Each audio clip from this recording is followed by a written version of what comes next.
नमस्कार, बिहार मिथिला न्यूज में आपका स्वागत है। मैं हूं मनोज और हम बता दें कि नामांकन के अंतिम दिन देखिए बहुत कुछ हुआ जो आप सोच भी नहीं सकते वो हुआ। जाले में लटका हुआ मामला अचानक देखिए उस्मानी भी नामांकन के लिए पहुंचे। दूसरी तरफ कांग्रेस के ही टिकट पर ऋषि मिश्रा पहुंचे। इसका मतलब ये साफ है कि ऋषि मिश्रा और उस्मानी के बीच सब कुछ ठीक नहीं। यही नहीं, बता दें इससे अल्पसंख्यक समाज में एक बड़ा संदेश गया है कि क्या कांग्रेस और राजद महागठबंधन में सही तरीके से समझौता नहीं करा पाए। मुकेश सहनी अभी भी नाराज है। अचानक मुकेश सहनी ने दरभंगा शहरी विधानसभा से टिकट दे दिया उमेश सहनी को, पहले से नहीं बताया गया। वो गौड़ा बुराम में अभी भी मामला उलझा हुआ पड़ा। तो गौड़ा ब्राह्म से करें कि मुकेश सहनी नामांकन करेंगे, फिर कहा जा रहा है कि अली अफजल अली, अभी भी ये मामला लटका हुआ। क्या होगा नहीं होगा ये कहना मुश्किल है, लेकिन अगर कहें तो एनडीए में सब कुछ सामान्य हो गया।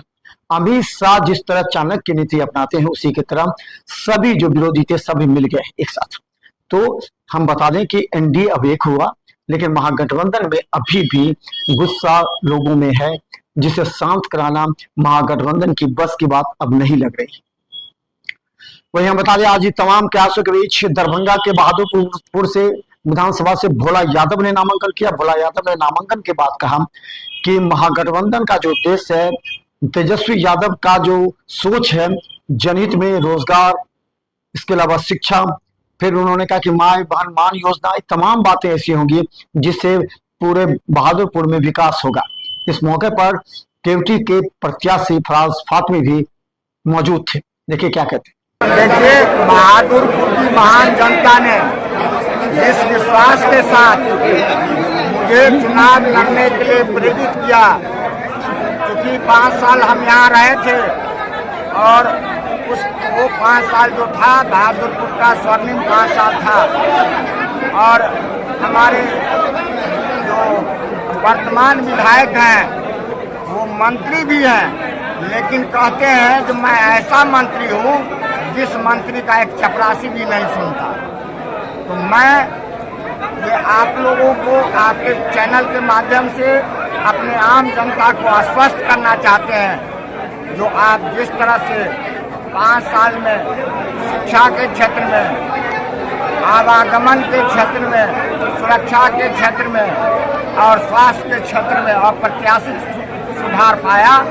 यदि आप अगला मैंडेट देते हैं मुझे, तो निश्चित तौर से हम ऐसा बहादुरपुर बनाएंगे जो बहादुरपुर समृद्ध बहादुरपुर हो, सुसज्जित बहादुरपुर हो, अपराध मुक्त बहादुरपुर हो और किसानों के लिए स्वर्णिम बहादुरपुर हो, छात्रों युवाओं के लिए नौकरी की अपार संभावनाएं हो।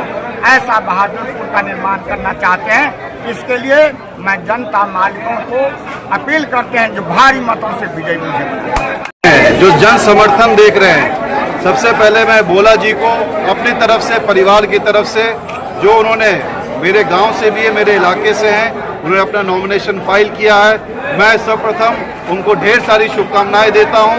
महागठबंधन के उम्मीदवार बन करके आए हैं और मुझे पूरा यकीन और भरोसा है जो समर्थन इनको मिला है, जो इन्होंने सेवा किया 5 साल, उसका ऊपर वाला ने चाहा तो भारी बहुमत से ये चुनाव जीत करके बहादुरपुर से फिर से जीत करके जाएंगे और विधायक के रूप में बनेंगे। और क्या पता हमारी सरकार बनेगी तो बहुत ज़्यादा और भी आगे पद पे जाने का काम करेंगे।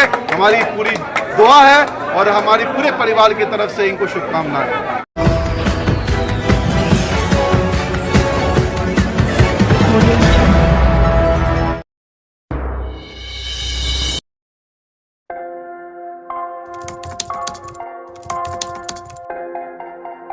मतलब ये हुआ जुमला हुआ, ऐसा कोई नहीं कर सकता है दुनिया में।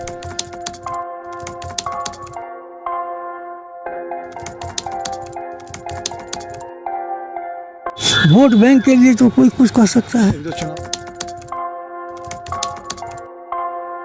मतलब वो इलेक्शन टाइम है, डोर टू डोर आएंगे, कहेंगे कि ये वोट